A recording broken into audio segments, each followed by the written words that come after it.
Welcome back to the Now Morning Show. So Curtis Williams is with us this morning, and we're going to be speaking about exactly what took place in Tobago over the Easter break, or vacation as some say, and what it means for the Tobago economy. Good morning, Mr. Chairman. How are you?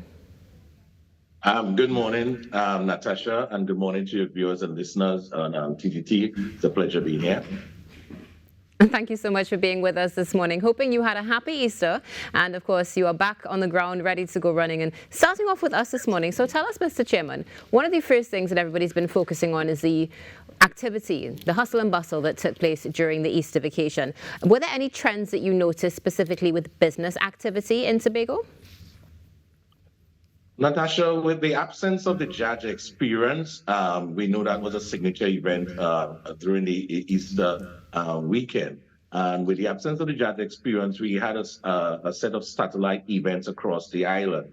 And from my feedback on these satellite events, they were well attended. Despite the inclement weather that we had on the 2 days, which was on Monday and Tuesday, these satellite events were well attended. The Buccoo race initially started a bit late, again, the parade, because of the inclement weather. But from the sources last night from our meeting, we gathered that the events were well attended. What we missed, though, was that aggressive crowd. You know, Easter, we used to have that aggressive crowd across in Tobago, and we missed that aggressive crowd. And I think that is because of that signature event. The judge experience normally brings that bit of aggression that everybody want to get across to the island. But we had our normal Easter crowd that we expected, but the aggressive crowd that what we used to have a couple of years gone, we didn't have that to see. But the numbers will be coming in slowly, and we were able to look at the numbers, and we were able to see, you know, where we could improve and where we could see the opportunities going forward, Natasha. Now, Mr. Williams, less the aggressive crowd that you just mentioned, would you say there was any sort of tourist influx, and would it have positively affected the hospitality, retail and tourism sector? Well, we definitely we had a lot of visitors, especially local visitors. We had a lot of folks from Trinidad across here. The villas and were definitely about 90% capacity from our feedback on the villas. We are waiting the hotels to get some feedback on them. We got some couple promoters indicated to us events such as the Lemonade, that they were well attended.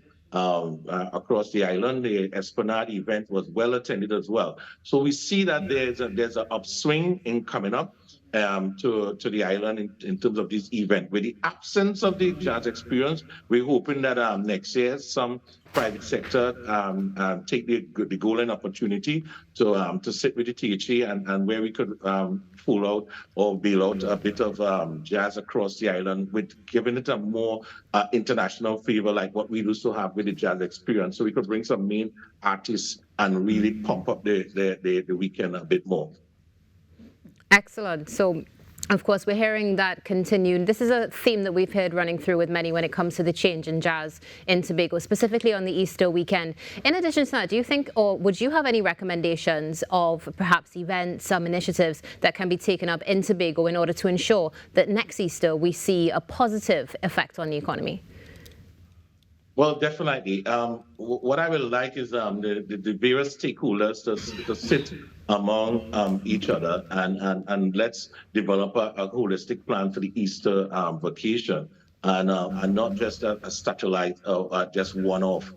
We can have in that meeting, we could have folks from the travel, the inter-island ferry service, the Caribbean Airlines promoters, and other main stakeholders in Tourism Division to be part of that sit-down round table, so that we could really put together a proper and well-managed package for Tobago when it comes to Easter.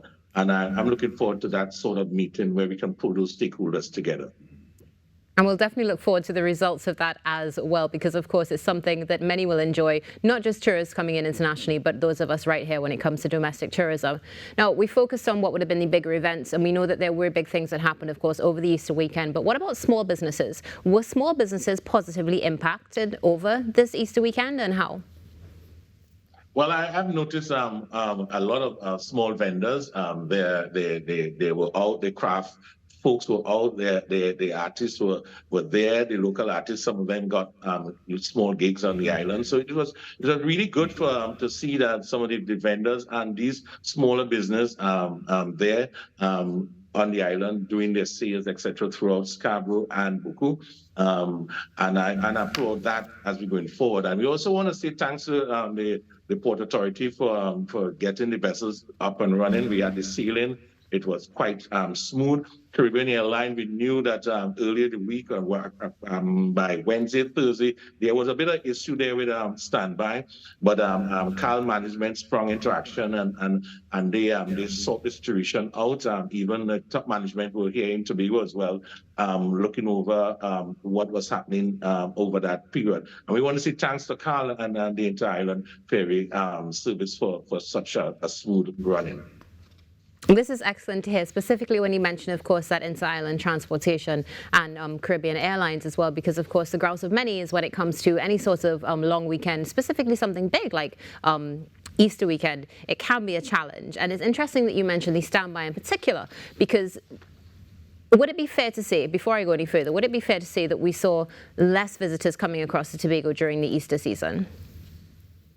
I wouldn't say less. What I think that CAL had their management on both sides of the island, both at Buccoo and Crown Point, and they were managing the flows that were happening. They came there to see for themselves, and you knew the Prime Minister was here as well.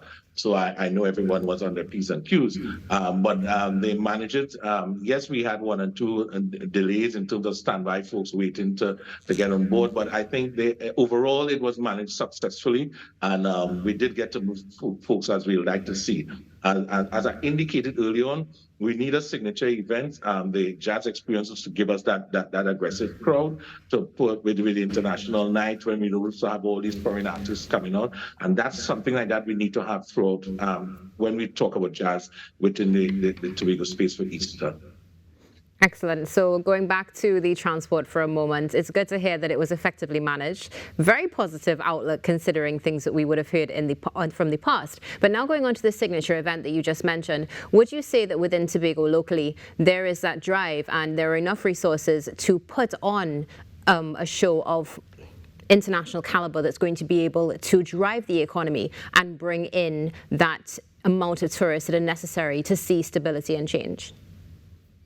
Well, what we will have with our local artists, we will have the drink. But to put the cherry on the drink, or to put that big garnish, we need the top international artists to put that, to really pull you, to make you say, hey, I want to be there. And that kind of, and just that signature event with that artist, that top artist will tell you, hey, I got to be in Tobago. So you will all pack up and come across, and then we'll have a lot of folks coming in from abroad because of that artist that we may promote throughout. So we're looking forward to summer. We know that there's an absence of one of the big events in that summertime wouldn't be here. So we give the opportunity for all our local promoters to take advantage of this summertime, July, August, because we know Great Fete Weekend will not be there.